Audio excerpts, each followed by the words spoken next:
Top quality और consistent performance के लिए सिर्फ सिल्वर पंप नाम याद रखना। આગની ઘટના પંચમહાલથી સામે આવી। હાલોલના કરીમ કોલોનીના મકાનમાં આગની ઘટના બની। પ્લાસ્ટિકના ફૂડ પેકેટ મૂકવાનું જે કેરેટ હોય અને તે કેરેટમાં જ આગની ઘટના બની છે। આગને પગલે વિસ્તારમાં અફરાતફરીનો માહોલ સર્જાયો છે।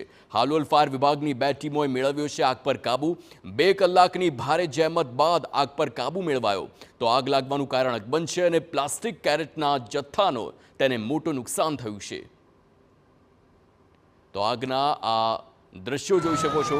ફ્રૂટ મૂકવાના જે કેરેટ હતા તેમાં આગની ઘટના બનીને આગ વધુ પ્રસરી હતી અને જ્યારે ઉનાળાનો સમય હોય તેવામાં આગ જલ્દી પ્રસરતી હોય છે તેવામાં હાલોલ ફાયર વિભાગની 2 ટીમો આવી અને આગ પર કાબૂ મેળવાયો છે।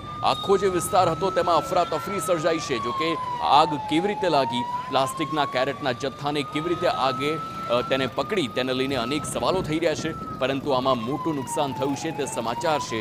હાલ જાનહાનિના કોઈ સમાચાર નથી।